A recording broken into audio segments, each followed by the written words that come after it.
10, 9, 8, 7, 6, 5, 4, 3, 2, 1. Good evening, good evening, good evening. We want to introduce ourselves and welcome you to our first podcast of the Promised Men's Podcast. And today we have Ariel Prater, who is a gospel writer, songwriter, singer, poet. Do you write poetry? You call it poetry? We can call that songwriting. Yes. Okay. And then we're in Seven Springs Studio, hosted by Minister Kim Jackson, and we have him in the room also. So we want to say welcome to all who are joining us today. Welcome to all who will be a part of our podcast. And I want to introduce myself. My name is Craig Damon, but I'm going by Demand Craig, DAMAN Craig. That's my @ sign for this podcast. And if you're looking for something lifelike, simplistic, spiritual, complex, all at the same time, this is the best place to be. So we're going to talk about men stuff. Ariel, go ahead and why don't you introduce yourself? Tell us your accolades. Tell us who you are. Tell us a little bit about you, what you're doing. And then I'll introduce myself, and we'll have Minister Kim come in here a little later. Definitely. So Ariel Prater. I'm from Atlanta, Georgia, born and raised. So not a lot of people I meet from Atlanta, even you, Craig. But I've been in music probably just started up my whole life. Definitely want to get back to the gospel community. So I've been writing, singing, have a whole group called the Notes Harmony. Okay. And we put out a couple albums at this point now, and have been on the radio all over the place, done shows all over the place, and just love it. Just love giving back. So give me your resume. Give me your high school. Give me your college. Give me your professional career. Let us know a little bit about you. Yeah, definitely. So I went to McEachern High School over here in Powder Springs, Georgia. Go Indians. Went to Vanderbilt after that. I was actually a track runner, so went to school, ran cross country and track at Vanderbilt University. Went to law school after that. University of Akron in Ohio, and got my MBA at the same time, and back to Georgia. So and really got into the music. Was really told to get back into music when I was in law school in Ohio. So started my group there, cut the first album there in Ohio, and then got back to Atlanta, where the music scene is really great here. So that's just a little bit of my life. Okay. So this show is going to be based off the spiritual, natural, and commonness of men. And I just want to explain a divine relationship. Can you explain me and your relationship, where we are right now? And then I'm going to give a little background of how this relationship came to pass. Man, it's been good. So I think it was, probably 10 years ago at this point? I can't remember exactly the exact moment.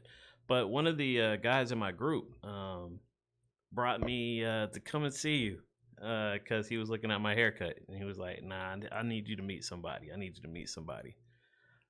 So got brought to your place over in Hiram, Georgia. I think that was where your first spot was. Well, no, not your first spot, but where I met you.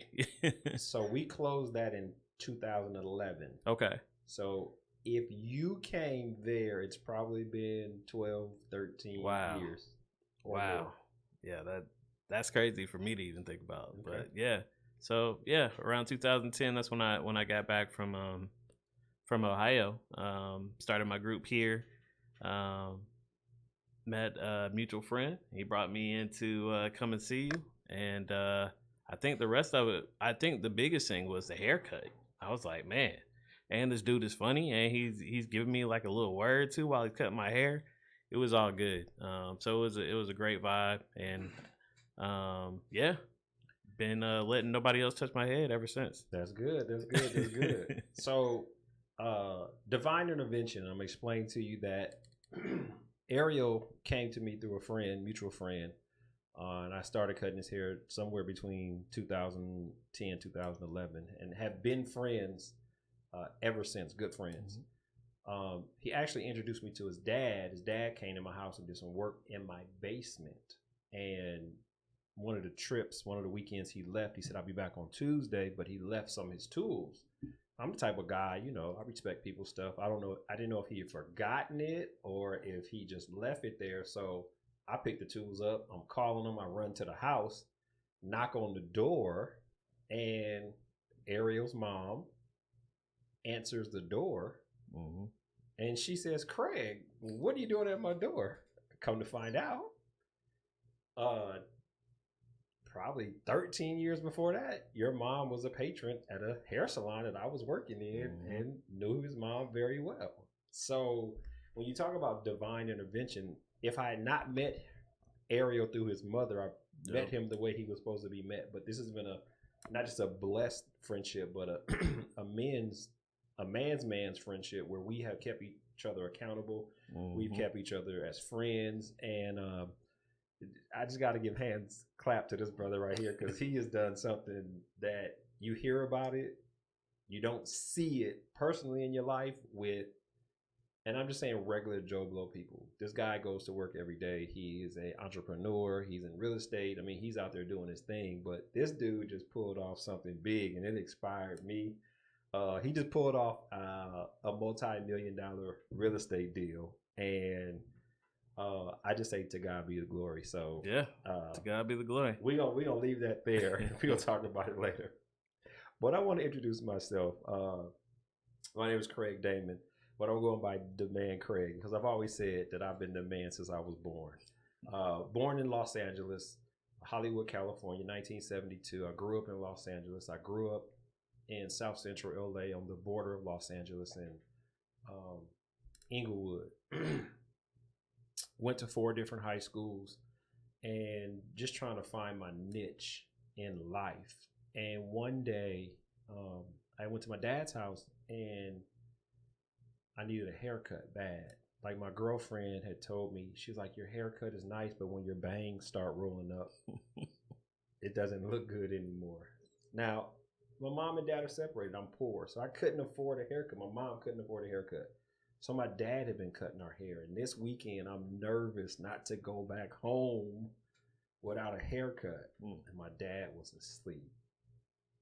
And I went snuck in his room. And this is back in the day when kids had respect for their parents. They didn't just walk in their parents' room. Like I knocked on the door. He was asleep. I saw he was asleep. I didn't want to disturb him. I grabbed the clippers and I just went to cutting my hair. I did not know what I was doing. So when I finished, it looked good.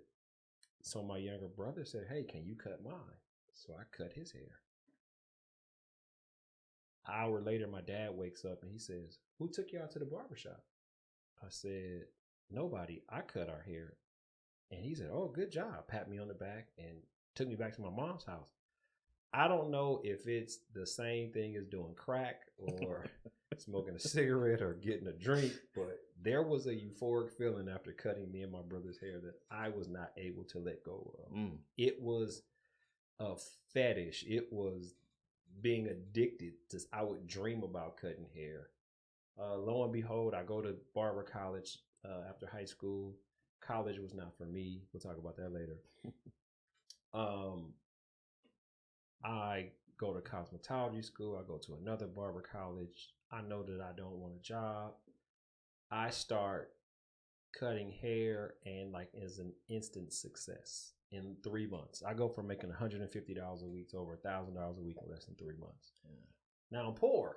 Yeah. So what happens when a poor man gets money? You spend that money. Boy, that money. That money is spent. We'll go back to spending money, but we'll talk about that. A man and his money later on. Then I'm shop hopping because now you know, Ice Cube had that saying, I'm the that you love to hate. I was the barber everybody hated on. Only because of my vision, my dreams, and I was a strong barber. So I shop hopped. Eventually I got an opportunity to open my own shop in my own neighborhood, like a block and a half from where I grew up. But it's in a blood neighborhood. I grew up in a Crip neighborhood. Wow. But I knew all the Bloods because we went to school together. So they did not see me as a threat. They didn't see my Crip friends as a threat. So we had this whole gang thing going on. Then I started going to church. Then God starts telling me, I want you to minister to people. in your barbershop. Then I started doing discipleships in church. Then my pastor brought the Inglewood Forum. I was in leadership. I mean, this kind of like going down my spiritual resume. I went to ministerial preparation. I was leading men's discipleship groups, just stuff that, and I'm talking, I've been saved since I was 4, but just walking in God. Now, that was in 96, 7. We're talking 30 years later. Wow. I'm at the point where God is saying, now I want you to talk to the masses. I want you to speak about men. I want you to help change men. I want you to take your life and help build men, help grow men, and help them in their development. Even though they don't see me, let them know I'm there. Yeah, that's good. I want to introduce Minister Kim, but he is podcasting us right now. So let's just continue this conversation. Tell us about your relationship with God and your ups and downs. You just cut me off like that. I can't believe it. I didn't hear you speaking. I didn't know you were coming on. I saw you pushing buttons. Well, you know, I'm trying to sit here and be quiet and let you go through your accolades of yourself. No. I'm just giving my no accolades. I'm just telling people who I am. And then I start seeing this big old hand come up and hit you on the back. I say, hey, let's keep going. So I say, okay. Well, you don't have to introduce yourself now. We can bring you on the tail end, but you know, I just figured you were pushing buttons, so I was going to continue the conversation. This is how you do your engineering, your co-host. You see how he does me? Yeah. I mean, I can't believe this. I get blamed for everything. I'm the reason why the cold came too, right? Yeah, I believe you brought it. I did. From wherever you came from. I did. So you want me to introduce myself? You can. You don't have to. I'm not going to go through all the accolades, though. But, you know, I'm That's just fine. saying, let's see. One of my shows, the host called me Big K. I'm the engineer, and also I host my own show called Prophetic Prayer Warrior. And let's see, I don't like to get into a lot of things. Man, just pat your hand on the back, because you have a studio in your home. You bring people in your home. You allow them. You minister to them through business. Well, you know, I try to do that. No, you're not trying. You're doing it. Well, you know, I try not to boast on myself too much. No. This is not boasting. You're just telling the facts. All right, I tell the facts. Tell the facts. All right, I got a bomb studio. Yes. You do. And yeah. You do. This studio down here was actually God-led, because I didn't know anything about engineering. I didn't know anything about a studio. It started out, I was doing a podcast show, which God had gave me a vision of, which was PPW. I had a co-host, her name was Reverend Hamilton. Me and her used to do it every Sunday at 5 o'clock. From there, my studio grew from 2 tables, a computer, and some cheap mics from Amazon. Over time, God had me to kind of like vamp it, let the studio grow. It went from no walls to walls to a closed end, and I started bringing people in to do some shows. My first show was outside of my own shows. It was DLE Radio, and we've been doing DLE Radio for about 5 years. The co-host is Kwame. I can't remember how Kwame says it's quad of one deal. Quad of one deal. So I've been doing that for a while. The studio has always been a spiritual thing. I never wanted to be one thing where I can just like bring people in that don't feel comfortable. Once you walk in the door of my studio, I'll always ask people when they sit down and they go through the show, I say, how did it feel? They say, it just feels nice. It just feels home. I don't judge what shows that you do. I don't try to control your content. But all I ask is when you do your show is just be respectful. But that's all I do here at 7 Spring Studio. All right, you got it, Craig. Well, let me just say this: hats off to you and hand clap Definitely. to you, because you don't understand the entrepreneurial spirit that you operate in, and not just that, the blessing that you allow people to come in and be themselves and not hold judgment. You have to understand that judgment is part of everyday events that we deal with. And I mean, if some people is coming here after we've done our meetings and they smell like the chronic cologne, and you know, it is what it is. You know what I'm saying? Jesus didn't stay away from the people who were offensive. He actually hung with them and ministered to them. And I think the church, the four-wall church, and those that are preaching against people going out and ministering to those who need help is very judgmental right now. I'm gonna put a pin in that right now. We're gonna get back to Ariel. Let's go to our host. But you said something. I guess No, we'll say co-host tonight. Co-host. But you said something about being God-led. Yeah. And I want to go to a conversation that me and Ariel had before we came to the studio, because I showed him like 6 or 7 projects I'm working on in my house. And as we were walking to my car, he said, "What's the question that you asked me?" I was like, how do you decide what to do that day? And my answer was, whatever the Lord tells me to do. Yep.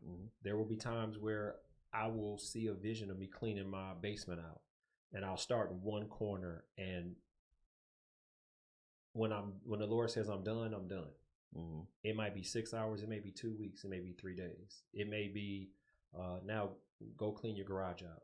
It's being spirit led and understanding that it's really things I don't want to do, but when I hear that voice that says do it, then I say, all right, this is God, I need to do it, because procrastination will have you sweeping stuff under the rug. That's true. So going back to being spirit led, tell us how your relationship with God has you being the artist, man of God, and some of the issues that you deal with as a man today, have you where you are. Yeah, definitely. So like I said, just my journey. I always remember the moment when I got the directive from God to say, go ahead, go do this artistry thing. It's not that I've been running away from it, but I thought school or some other way was going to be the way I was going to go. But I grew up, in church, playing for churches. Started at 6 years old. I started playing piano, keys, and in churches and doing that. So had that. And then even in, I would dabble in it to go, make some money on Sunday mornings and go get some money, especially while I was in school. So that was always helpful. But it was a moment in law school when I was like, I felt like I made it. This is what I'm going to be doing. I get this law degree, and hopefully I get to go out and make 6 figures now. That wasn't my path. That wasn't my journey. So at that point, that was your path and journey, right? It wasn't the one God right. had. Exactly. Okay. Exactly. I'm glad you clarified. Yes. And I want to say that because there's a saying that says, if you want to make God laugh, make plans. Mm-hmm. Yep. But to understand that even though you have a path that you feel that you want to go in, once you submit your life to Christ and you say, Lord, you have the will, he now has the directive to guide you where you want to be. And not to cut you off, I just want to add a note. For me, I was in plays. I was modeling as a young child. I thought I was going to be a model. At an adult age, I was semi-professionally modeling, got a contract. This is ironic. Got a contract to model for Sean John's a clothing line that came out in the early 2000s in Mexico. We were headed down there right before the trip. It got canceled because 2 people on our troop were under 18 and they wanted the whole troop to be over 21 before we went. Wow. So it got canceled. My manager came to me and said, we want to keep you modeling. And I said, I don't want to do that. She said, what do you want to do? I said, I want to preach the word of God. Yeah. And I let it go. That's what happened. I still have this model physique over here. But anyway, back to you.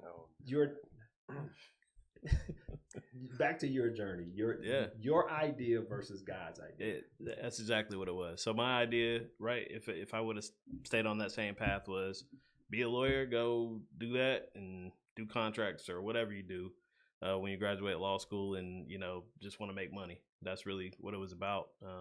When I went to law school, something else happened. First year of law school, that was the first time I felt like I was really beaten down, and you have to be in a place like that to really start hearing God. Right, right. And that's what it was. That first year, away from family, I'm in a whole different place, Ohio, northeast Ohio. I didn't know anything about it. But it was at that point in time. It was, hey Ariel, I want you to go do this. You got it in you. Is this audible voice, or is this you feel you hear this? No. I definitely, it was loud and clear. Okay. Not audible saying somebody, of course people were saying that to me all the time or whatever. You can go do this. You can go be this. No, but I'm saying the voice you heard from God. Yeah. Oh yeah. It was for me. It was loud and clear. Okay. Was it audible voice? And let me ask you why. Because I have the gift of hearing an audible voice like I'm speaking to you. Okay. That's the voice that I hear. Wow. But some people hear a voice in their brain and they say that. Yeah. So let me say this. For men who may be saved or may not be saved, this is not just a spiritual show. This is a show to help men in any situation that they may be in.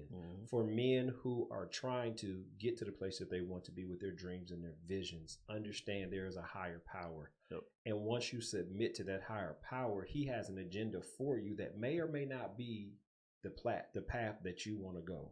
Right. So for me, barbering was the path. Entrepreneurial was the path. Writing my own ticket was my path. And even though I wasn't walking with God, the gift of hearing the audible voice led me, and even though I didn't know it was God at the time, into the places where I am today. Yeah. So let's go back to your audible voice. Yeah. And he said what? He said, this is what I want you to do. Okay. I want you to do your first album. That's what he said. Exactly. And I was like, really? Album? Don't know anything about recording. Don't know anything about studios. I do know about music though. Right. And then I say that for me, I always think when it's given to me by God, when he wants me to do something, it becomes really easy. Right. Like so easy. So I had the money. Based on the money I was getting from the school and a couple loans and all that, I had the money to go spend how I wanted to spend and do everything I needed to do in the studio. The writing came so easy. So I have a question. You said school got hard. Yep. He gave you an agenda to do something that became what? Yeah. Easy. Easy. Exactly. The school was funding. Sure was. Your birth of ministry. Exactly. Right? I'm only saying this is because this is how God does stuff. He put you in a place of pressure where it wasn't what you thought it was going to be, and then directed you in a totally different place. Exactly. Funded it through your school. Sure did. All right, I'm going to be quiet and let you finish. Nah, I mean, it's amazing. Even when I look back on it, you know what I mean? Because we're talking thousands of dollars. Well, I'm sharing this because when we have this show, when we speak upon this show, people do not understand the move of God, and they'll fight God not knowing it's God, but trying to preserve their way. Yep, exactly. Yeah, because sometimes it's hard to understand, right? Right, because if you've never experienced God, right, you don't. Sometimes it's not rational, but it's not, and it's not reality. Yeah, exactly. But I'm sorry. Go ahead. I'll tell you, it was really easy. So I found a studio, but even before that, because we're group based, right. I write the songs for the group, but we do like 3-part harmony. So I usually have alto, soprano, tenor, and we run like that. But got a full group together on the same page at school. In Ohio, where I don't know anybody, barely been going to church up there, but have just gotten into a group of people that can sing. They sang, right? Spirit filled, and then took the songs that I was writing and just took them to a whole nother level. And all that was easy. And then I just said, "Here's the vision, guys. This is what we're about to do." Went into the studio. We in the studio probably 2 or 3 months. Did 10 songs on that first album. Playing everywhere from Ohio, Nashville, Atlanta when we cut the album, and then we were traveling all over the place from there. So question, did school get easier? School, because I was there and I like to finish things, I still finished. Okay. Well, what I'm saying is good through your process of doing your album. Yeah, exactly. So God school just kind of tapping. God put a pressure point on you that you could hear him in a different way. Yep. You move on it. And then school gets easier because of your commitment to finish. Exactly. he then lightens your burden as you take on a whole nother burden. Mm-hmm. Sure did that. Keep on. So, like I said, after that, cut that. We're hearing our songs on the radio. We're going play. We're singing with different big artists, doing shows with them, and we had that whole Northeast Ohio gospel scene locked up. We were doing really good, and it's all a testament to God and Him just give me the vision, and everything in that vision, just one thing after another, just was dropping. So for a man who is working on his own vision, who may be seeing something different and not understanding that it may be a detour from God, what would you encourage him in his next process, being in two different places right now? What would you encourage him to do? I mean, you really got to be in tune with God first. I think you really got to know that voice, right? That's telling you what you need to do. And then you got to act on it. Okay. So let's talk about honing in to the voice of God. Mm-hmm. And I'll share with you my voice of God experience. I want you to share yours. Mm-hmm. My mom and dad were separated. They weren't divorced. My mom was living in my grandmother's. My father was living in the home my mom had bought. I was probably four years old.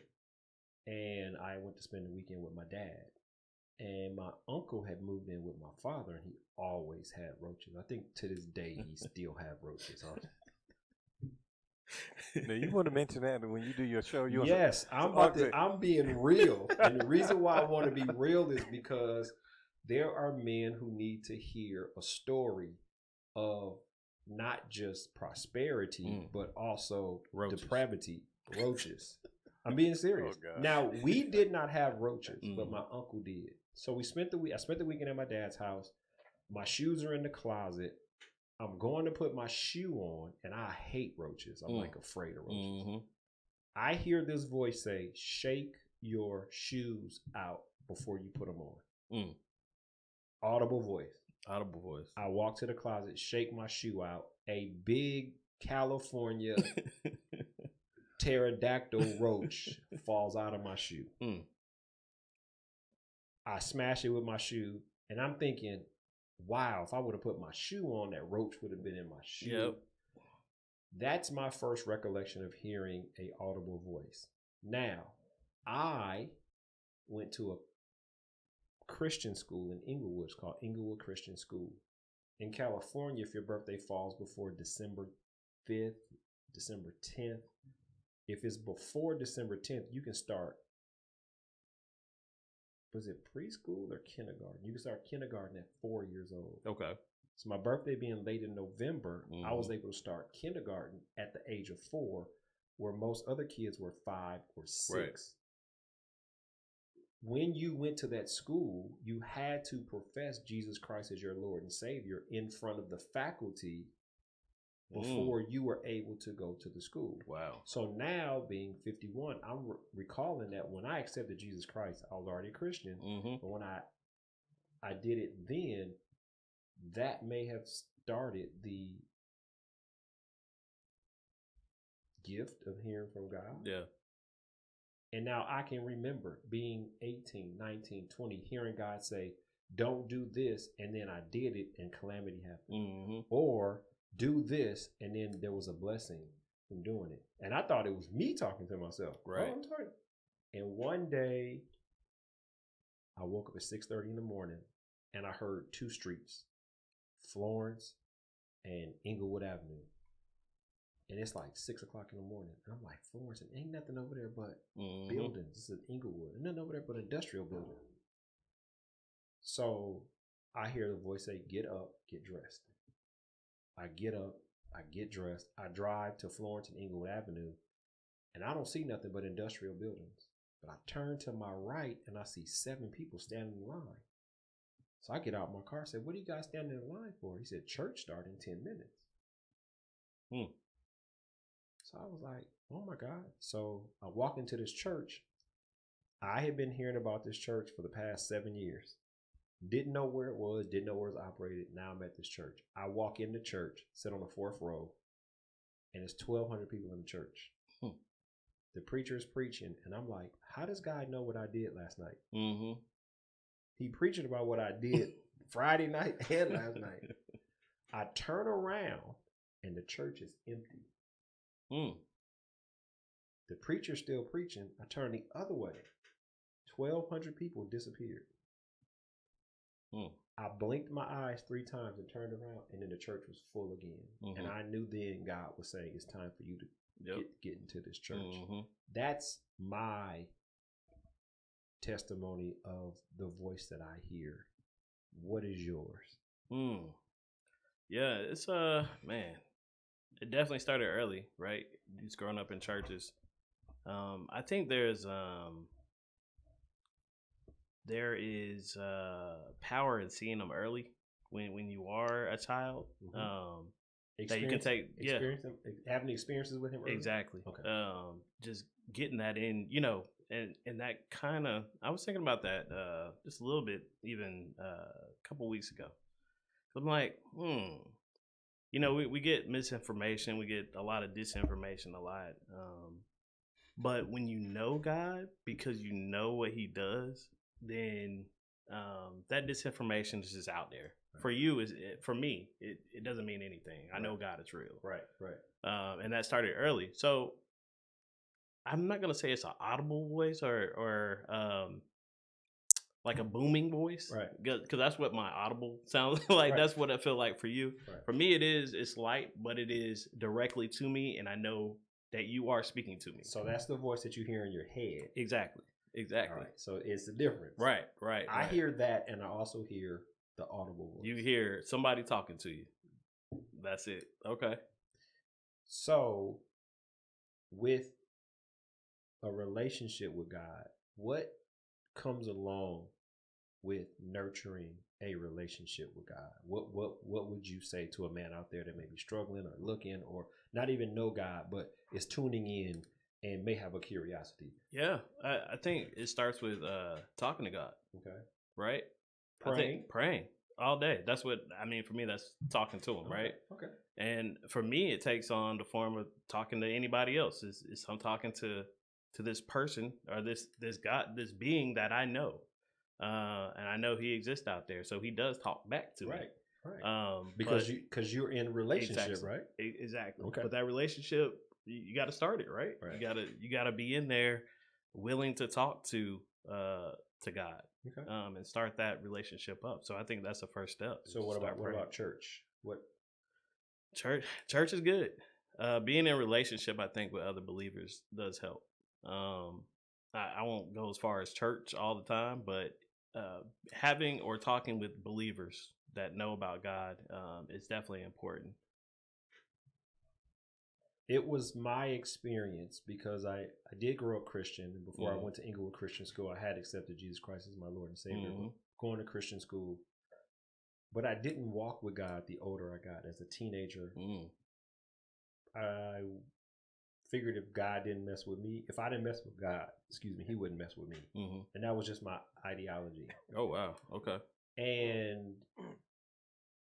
But you knew he existed. I did. And let me tell you something. I respected God. Okay.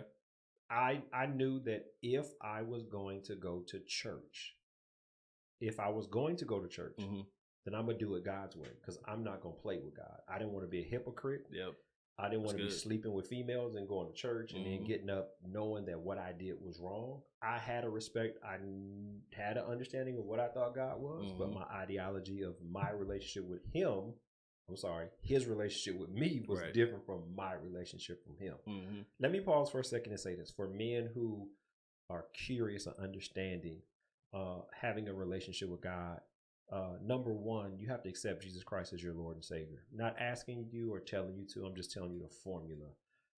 With that formula, you get what we call eternal life. That as this body pass away, you will eternally live with Christ. Not going to explain all that now, but it is fundamentally sound that you accept Jesus Christ as your Lord and Savior. You find a church that's a Bible teaching church that preaches the word, the unadulterated word. And then as a man, find a church that has a discipleship group that you can get into and be discipled from a stronger man to a younger man in the spirit to help you grow. One thing we offer is discipleship groups. We have a group called Men of Promise, and we do it on a social media platform. If you're interested in that, I want you to send an email to yada, yada, yada, yada email address, and we will get you in a discipleship group. But for me, this is a formulation that I found, and this is the key thing. The Bible says to study to show yourself approved, that a workman need not be ashamed of what? The gospel. Of the gospel. Of the gospel. From my understanding, there's a time where you have to learn the word. You have to be fed the word. But when I was a child, I did childish things. When I became a man, I put away childish things. Yep. You have to study that Bible for yourself. You have to have a relationship with God by yourself. That what I believe is when you get to know God by yourself, that what he speaks to you will be confirmed when you go to church and come together with the power of other believers in cohesion. And that's how you'll know you're walking with God. I'm not saying not to go to church, not trust a leader, but your relationship with God is not bound on what the leader is doing, because in 2024, we now have leaders who come on. All right. Remember, you stepping on them toes now. I don't want to touch anybody's anointing. What I want to say is the Bible says not to be in the appearance of evil. Even though we're not supposed to judge, some things just may not seem right biblically for a man on that stature. That is not for me to comment on. I will not. But what's in the media is in the media for a reason. Anyway, study to show yourself approved, not to be led by man, to be led by God. That's it. And we just want to state facts. We want to talk about real stuff. We want to talk about things that men go through daily. And this is not just a spiritual podcast. This is a podcast about how a man becomes a real man naturally, mentally, and spiritually. Tell us some of your struggles, if you don't mind, that you dealt with, and I'll tell you mine. Yeah. In your walk with Christ. Some things that you love that you had to give up. Ooh. I think we had some of those conversations. No. Let's say, all right. I was talking about in college, but wherever you want to start. Do you want me to start, or you want? I can start. All right, because I think we had a few of these conversations when I was in the chair. But I will say you encouraged me to get to the place I'm at right now, which is blessings. But I will say, how can I say this? I met my wife while I was, Play it. Go on, say it. You can say it. Let's be real. We'll be honest. Let's be vulnerable. Exactly. Yeah, met my wife. Who, great wife. She's everything I need. I didn't know that at first. And I living in Atlanta. You meet a lot of people, a lot of women that could be wife material. What's the quote? Welcome to Atlanta, where the players exactly. Play. Okay, all right. I feel you. And it was a process, right, of narrowing down to get to my wife, which you had already called out. I'm thinking probably 2 or 3 years early, and not that I didn't want to listen, right? Because I definitely heard what you said. And that was still in the back of my mind. But when you said specifically one big thing to me, and that's when you said when you do commit and you do make her your wife, your blessings are going to come plentiful and overrunning and all that stuff times 10, which has been nothing but the truth. So let's go back to something I said earlier, discipleship. I've discipled men in groups. I've discipled men on social media platforms. I disciple men from behind my chair. And hearing that audible voice when this man came in and making his decisions and doing the things he was doing, I was directly speaking to him from what the audible voice was telling me to tell him. Not to judge him. He's a brother. But there was some specific conversations, and you said not that you weren't listening. I was definitely listening, but so let's go back to your vision for what you want to do, and then, exactly, and then God's vision. So explain your vision and God's vision. Well, my vision was Let me get with another type of woman. Even let me start at least see and date different types of women to see what I may want to get down to, narrow it down. And through all that.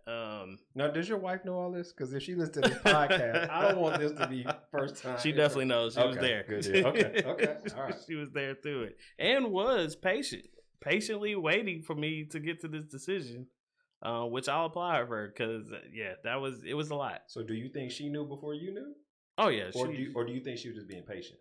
She was just being she knew before I did. Okay. She definitely knew that and was being patient though. Okay. Because I think she probably definitely wanted to kill me a few times. So in my wandering exactly, okay. Around Atlanta, but eventually got there because I came to a realization. Wait, hold on. Can I be open? Because we had a conversation one day. Yeah, we did. We had a conversation. Do you remember the conversation? Yeah, I definitely remember the conversation. What was the conversation? It was I was with someone else. Right. And it was crazy. It was just like, what am I doing here with you in this craziness when I have somebody over here that is everything that I need and want? And that's what happened. So it was a realization, and then in that moment that clicked right then. It said, okay, this is the route I'm about to go. All right, so you go that route. Mm-hmm. You've heard a prophecy from a guy or word from your barber. You walk on that, and what happens? Like immediately blessings start just flowing. What happens? Tell me blessings. Man, let me see here. Salary doubled. Let's see here. What else? Places. My house. So not only my house. So before that, we were able to go just live on the beach for like 6 months, just hang out, just do our things after we get married. Wait. And at this time, you have 2 other income properties. Yes. This is real estate that you own. Exactly. But after you get married, you're able to live on a beach for 6 months. Sure was. Okay. Actually able to do that. Got another real estate property where I was coming out to see you for a while and put that together. So this is 3 now. 3. Okay. Yep. And then we get the house that the dream house that we both been praying for. All right. You know what? Let me say this. I was being this man. Can I share it? You can. All right. So, celebrity barber, I've worked with some of the top people in the industry. I've traveled. I've been on private jets. I don't hang with these people. These people have nice houses. They are not connected to me in any other way except for business, slight friendship, whatever the case may be. Ariel is my friend. Mm-hmm. I've offered myself to help him with his real estate properties because I'm in construction. I have a background in construction and handyman and all that good stuff. He never takes mine, but it's okay. This brother drops $1 million real estate deal and moves into it 20 minutes from my house. Mm-hmm. This brother, how old are you? I'm 40. He's 40. God, goodness. So this is real estate property number 4. Mm-hmm. Okay. All right. So here's the prophecy. This is what was spoken to Ariel, and this is for men out there who may be struggling in your relationship, and you want it your way. You want it your way, but God has a different direction from you. This guy was in the street, player, very handsome young man. Not only is he in a church, he's a businessman. In Atlanta, it's 10 women to 1, so you have your pick. To be upfront honest with you. From my testimony, and I'll share it with you, I was able to see into his life and tell him the woman that he wanted the least, from my perspective, was the one that God had for him. The prophecy was, when you marry her, that all your blessings are not going to just double, but you're going to get blessings you've never seen before. Mm-hmm. That your blessings are going to come through the marrying of looked at me like, okay, and yes, not what I'm focused on. This had been at least 2 or 3 year conversation. And I kept telling them, look, brother, I'll trade you for her because mine ain't that patient.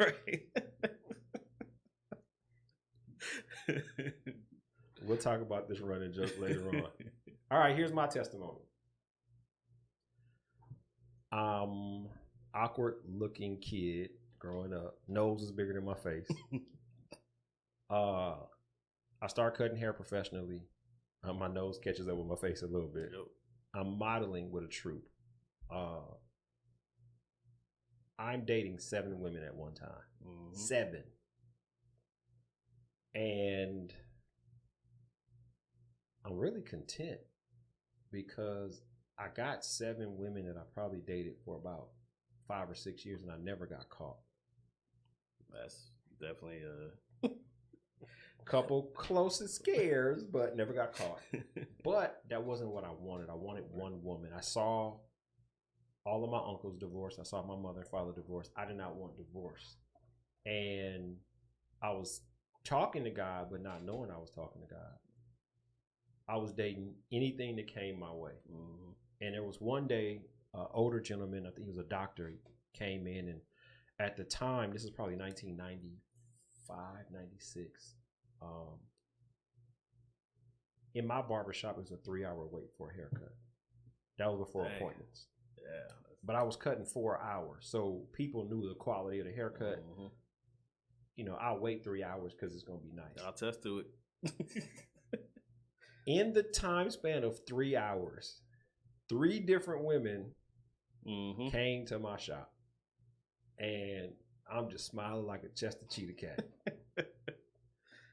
So the doctor gets in the chair and he says, I want to have a conversation with you. I'm like, well, what's up? What you need? He said, are you dating all 3 of those girls? And I was like, nah. One of them I just met. 2 of them I'm dating, you know. But, you know, he said, how many you having sex with? I said, hopefully all of them. Right. I think I'm 25. He said, I may be 24. He says, well, I'm going to tell you something, son. You spreading yourself very thin. I said, what you mean? He said, every one of those women that came in here had that look in their eye. And I said, well, what look was that? He said, if I can get him, I got him. I said, what you mean? He said, every woman that came in here was saying, if I can have a baby by him, I got him for the next 18 years. Man. So he says, bro, you a commodity. Now, I heard of a commodity, but I did not know the definition of a commodity. So I'm looking just as bewildered. Right. He said, do you know what a commodity is? I said, no. He said, a commodity is something that starts, but it gains value and it continues to gain value and it continues to gain value. Yep. He said, number one, you're a very good looking young man. He said, you're 24. You have established your own business. You got income coming in, and they want a piece of that for the next 18 years. He said, I don't say that they don't care for you, but they're not looking out for your best interests. So I thought about it. I was like, all right, I'll cut back a bit. I didn't. I didn't know how not to. Exactly. Yeah. So I got to the point where I was like, all right, God, I want one woman. Now I'm in church. Relationship broke up. And I hear God say, I want you to do a 6-month fast. No dating, no sex. 24? 24. Okay. 6'3", 190 pounds. Whole bunch of sexiness. Right. So I'm in this discipleship group at my church. And one of the guys stand up and he says, Craig, I heard God say that you need to fast from dating for the next 6 months. I said, that's what he told me yesterday. He said, well, you need to do it. I'm going to support you in doing it. Wow. fasting from dating and having sex was taking a fat kid to a health food store and telling him he got to eat broccoli, asparagus, and carrots for the next 6 months. I struggled. Yeah, at 24, definitely. Yes, I struggled. Within that 6 months, I had sex one time. I failed one time. And it was the worst experience sexually I ever had. And I'm going to be real with you. Guys. The reason why I'm going to be real, because if I don't be real with you, somebody else is not going to be real with you and tell you the truth. You're going to struggle. If it's something that God wants you to do, there has to be some type of blood or sacrifice given to get the things of God. Your salvation is given to God to get eternal life. So there's an exchange. One of the guys I grew up with, we used to run the streets, chase women. He had been in the church for a long time. And I called him. I said, man, I failed. I had sex. I said, but it was the most horrible thing in the world. He said, do you know why it was horrible? And I said, why? He said, you have walked 4 months with God, no sex, no female. He said, you got so much Jesus in you. You just had sex with Jesus. And he would not allow you to enjoy it. Because if you do it again, you might enjoy it. He wants you to continue on your walk. Yep. That's good. So, yeah, that's a good word.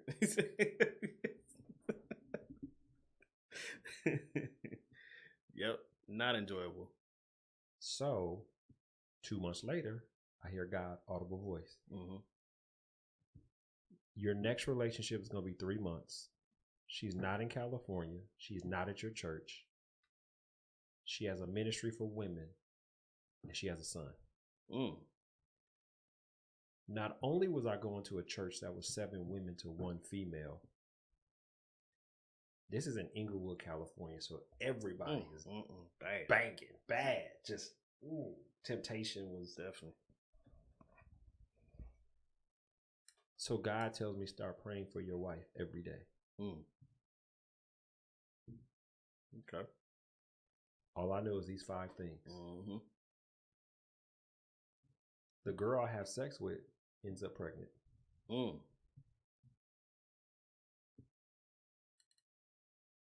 Okay.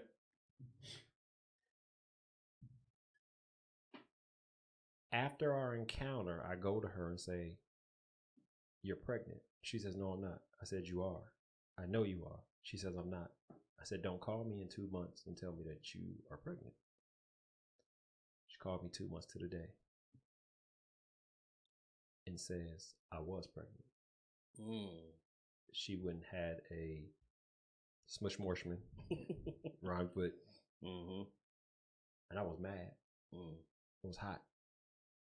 Because I'm at the age where I want to be mature. I want to be responsible for my decisions. And if that's what I did, then I want to take care of it. God said, do not be upset with her. This happened for a reason. Right. So I said, okay, I'll move on. At the end of my 6 months, the Lord said, do another 6 months. Whole year? Well, man. It's 6 months at a time. I mean, that baby got to eat baby food, and then before you give him that steak. But now I'm walking with God. I'm happy with being by myself. Okay. What I didn't know this was the last 6 months.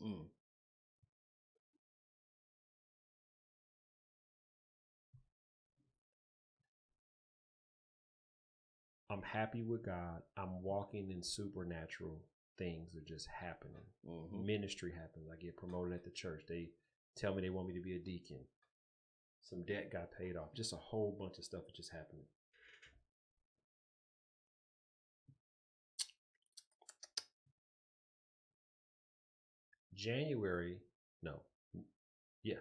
November comes up. I'm in my second fast, 3rd month. God says I can date, but I don't have to. Okay. Even though I took the 6-month pledge, he said you can date, but you don't have to. So I started seeing this chick. We just hanging out, having fun, whatever. And it was just cool just to have somebody to talk to, because it's been 9 months since I intimately talked to somebody, and not sexually, but just, hey, how you doing? What? November, December, January comes. She calls me. We don't have sex at all. We don't even kiss really. She goes, I know you're not ready for a relationship, so I'm gonna wait until you're ready for a relationship. This was the biggest turnoff in the world to me. Okay. So I said, all right, God, I got myself in trouble. I like her, but this is not the woman I'm praying for. This ain't what you showed me. So here we go. What I want, but God is directing me someplace else. So I hang up the phone with her. I say, Lord, I got myself in trouble. I don't know what to do. My phone rings at 6:30 the next morning. It's her. Craig, I know I said I was going to wait, but I'm not going to wait. You either get with me right now, or let me go. Yep. I was like, God dang. Bye. Click. Yep. Hung the phone up. I'm introduced to my wife 7 days later. Wow. Long story short, we meet. 3 months later, we get married. She has a ministry for women. She's not in California. She's not at my church. And she has a 4-year-old son when we meet. 25 years later, this April, we're celebrating. I'm sharing this because if there's anything that you want, that you're asking God for, He will answer your prayers according to His purpose and His will. You have to be willing to do the work. The reason why I had to fast sexually for so long is because there's a history of sexual sin in my family. And I was operating in that manner. There are pimps in my family. There are womenizers in my family. And I wasn't running too far behind them. I wasn't taking money from women. It was just emotional, sexual, which is not God. If you are in a sexual relationship and not married, God has better for you. And the reason why, and I'm going to piggyback off his story, how I know what he was going to go through is because when I met my wife, she moved to California. She begged me to move back to Georgia. I was like, Los Angeles, this is the center of the universe. New York, Miami, these I am not moving to Atlanta, Georgia. Horse boots and cowboy horse dookie and cowboy boots? No. No. We're married for a year. God says, move. So we moved to Atlanta. We buy a house within 2 months. No job. We buy a house within 2 months. No job. Me nor my wife have a job. Buying houses. Wow. We buy furniture. We fund this house. 3 years later, I'm now working in the entertainment industry. 2 years later, I'm now working with Tyler Perry. I'm his barber. I'm going from show to show, different production companies. The blessing that I was never looking for came through marrying the woman that God gave me. And from that time, it's just been blessings and blessings and blessings and blessings and blessings. So I could see what God was doing in your life because of what he had done in my life. Right. Now I want to buy the house behind your house. Come on. Well, I'm just going to say this. You're in $1 million house. The house that I'm working on is $5 million. There you go. Yep. And I talked to you earlier about a process that I'm going through where it's going to be about a $3 to $4 million house. But once the property is finished, it's going to be worth about $12 million. Yep. That's what I'm working on. Yep. So your blessing came first to encourage me to keep doing what I'm doing because it was your season. Yep. Now mine is coming up for something different. Definitely coming. What would you have to say to the men out there who may not have a relationship with God, that question getting into a relationship with God, changing their life, and having something a little different? What would you say to that man that could be listening today? Yeah, definitely. That your life will change, right? Your life will change when you get with God. And you don't know where it's going to lead you.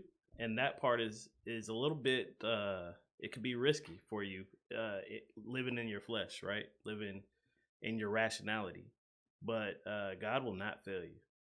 wherever you're supposed to go, he will lead you, and you'll get there, and you'll be amazed at the things that he'll do for you. So what's that called? What do we call that in this church? Called faith? Oh yeah, Having faith. Yeah, definitely faith. Faith in believing that he's going to get you where you got to go. Exactly. But notwithstanding that the road may not be tough. My year of fasting from sex was tough.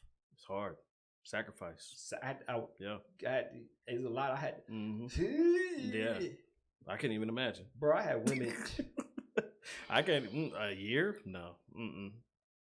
That was not my journey, sir. A year. A year. Yes. That is. I was Bruce Lee fighting women off. Yes, sir. It got harder once I started the fast. Mm-hmm. Because once you challenge yourself with God, the enemy comes to kill, steal, and destroy the vision that God has for you. I encourage any man, just try it. Just try it. Just try it. God is your insurance policy for salvation. Try it. See what happens. Try it. He will not fail you. I can tell you, my house was on the courthouse to be auctioned at 12:30 the next morning. 6 kids. And my wife came to me and said, well, what are we going to do? I've been calling, trying to get the mortgage company on the phone all day, and I can't get nobody. And I've been asking God, are we going to lose our house? He said, no. I said, babe, did you pray? She said, I ain't prayed. I've been on the phone all day. I said, hold on, let's pray. We stopped, we prayed. He said, Lord, this is your will. You said we're not going to lose our house. We're not losing our house. We're not losing it. Yep. I said, baby, call now. It's 4:30. They close at 5. Ain't nobody going to answer the phone. Phone rang 3 times. Hello? I've been calling all day. My wife tells him what happened. The lady says, yeah, I need $15,100 to get caught up.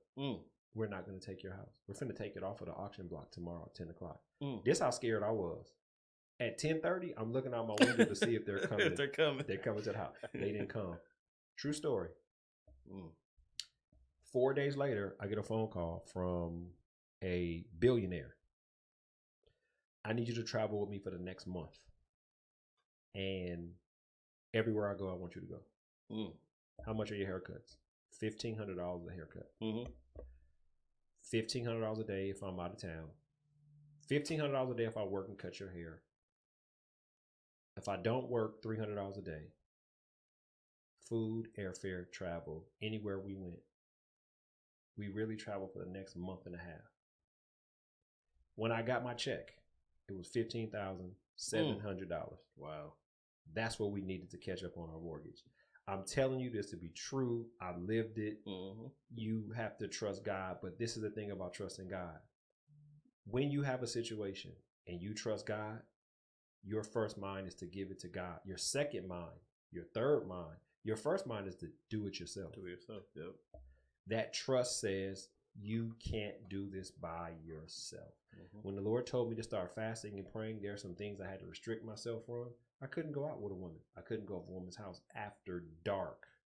I had to start praying and feeding my body with the Bible, hang around positive men. There was a whole nother direction I had to go in because what I was going through was not natural for what I had been going through for the last 8 years of my life.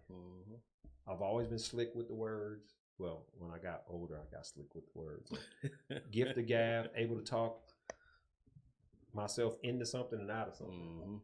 And actually, that's just like you said, you dated that girl and you had everything you were looking for because she wasn't displaying it. Some of the stuff I was doing stopped working. Yeah. Yep. Thank God I never got caught. But my little playbook stopped working. And when I noticed that, I was like, all right, something just...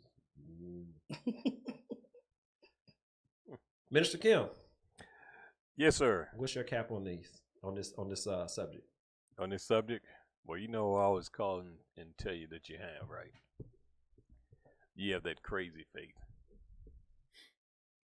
And because I seen things that you tell me it's going to come true, I said, okay, we're going to see. I'm going to sit and watch. And Lord beholds, it's like a book open, it unfolds. You got that crazy faith. You got that crazy faith. You know, I enjoy the testimonies. Well, not the one where you chasing all that women, but hey. that wasn't no testimony. Well, giving it up was. That was a madhouse. Do you know what it's like keeping up? Bro, I can keep up with one woman now. Yeah. 7? Mm-mm. That's crazy. Understand there was some manipulation. There was some narcissism going on. There was a lot of stuff that I was manipulating, and I got tired of telling the same lie. Mm-hmm. What happened was I couldn't remember my lies anymore. Yep. Yeah, that's when it's time to stop. Yeah, I was showing. It's time to stop. It was showing. I thought you said you was here. I said I was there. I said that. I said that. I'm like, but then I didn't want to say nothing else. Right. No, are you sure you heard me? Yeah. It's time to give it up. But you know, I hope that whoever hears this show be blessed with the testimonies that you guys have been sharing, and hope that it helps them to get a closer relationship with God. Yeah, because like you said, the one thing that is required is you to walk by faith. Yep. Because faith is not anything that you could see, touch, or smell. It's just a feeling that God puts in you and say, okay, I want you to do this. And you know that you're walking by faith when God puts you in a place to tell you to do something that's out of your norm. Definitely. Yep. Doesn't make sense. No. And when it doesn't make sense, you know that's God. Mm-hmm. Well, you know, you got some men that might say, well, I get that unction. God tell me to do this, but how do I know it's him? I had an old, one of my minister friends used to always tell me, and I always hold true to this message. If you're on a rope bridge and there's only 2 planks on the bridge, God tells you to take the first 2 steps, but you don't see any other planks. And the other plank, during that time, God said, trust me. Trust me that I will supply the rest of the planks. So that's where we are in a relationship of faith. You have to trust God. Mm-hmm. Even though you can't see it, you can't touch it, you can't even fathom it in your thinking. But you just know in your heart and in your spirit that if you keep moving, that God's going to make a way. And you have to know, you have to encourage yourself to continue moving toward the things of God. And I got a testimony better than yours, Mr. Kim. What's my testimony? I ain't got testimony. What you just gave, your testimony. Oh, that's not my testimony. Those are just lessons. Okay. Well, I'll give you this lesson. Let's take a fruit tree. All right. It has a big trunk. Its roots go all the way to the ground. It's 40 feet in the air. Mm-hmm. The regular Christian is the Christian that holds on to the trunk of the tree. The charismatic Christian is the one he'll climb the tree. But the one that has all the faith is the one that's going to go out on the limb because that's where the fruit is. Mm-hmm. But the further you go out on the limb, the weaker the tree gets. Mm-hmm. But where's the fruit? Definitely all the way at the end. So if you trust God, you got to be willing to go out on the limb for God. But he will not let that limb break you because the fruit is the blessing. So in my walk, I had to let go of the tree trunk, which was safe for me, climb the tree and go out on the limb for what God spoke to me. There are men out here today that God is leading you to something different. Something that's going to make you go out on the limb where the fruit is, and not just fruit to feed you, but the fruit of your blessing. The walk that I carried to get the wife that God spoke to me was a walk of faith, a walk of belief. And when I doubted, when I struggled, when I failed, I had to stick to it. Let me show you how God protected me. Remember the girl who I said I fell with and got pregnant? Mm-hmm. Guess when she would have delivered her baby?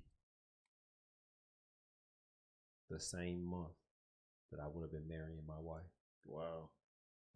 How would it have looked that I meet a woman engage her in 2 weeks, getting ready to marry her in less than 3 months, and she find out that there's a baby coming.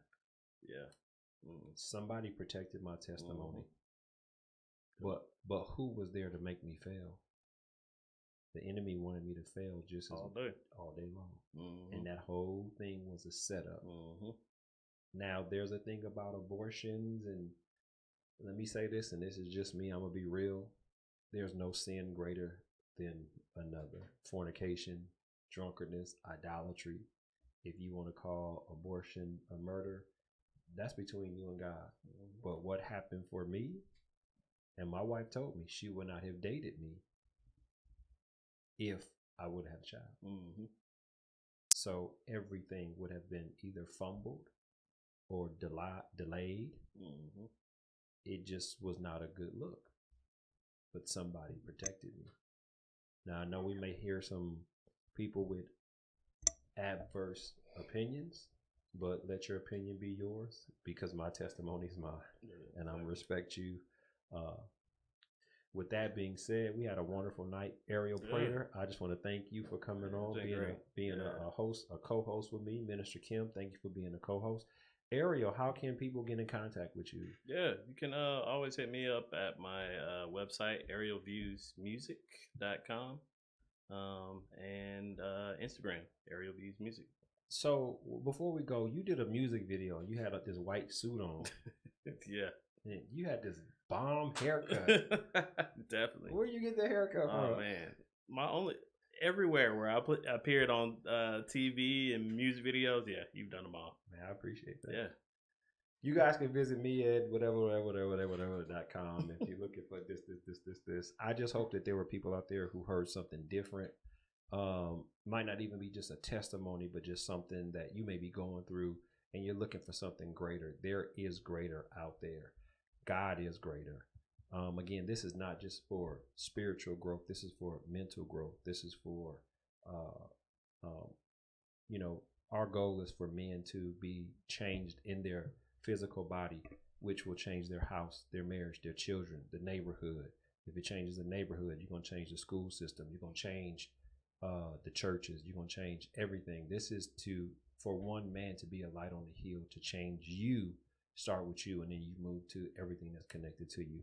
I hope that somebody heard something, something touched their heart, something changed them. They heard something that needs to be changed. You have our email address. You can click the link below if you need to get in contact with us. Again, Mr. Prater, thank you for being my co-host tonight. I appreciate your being vulnerable and your testimony. Minister Kim, thank you too.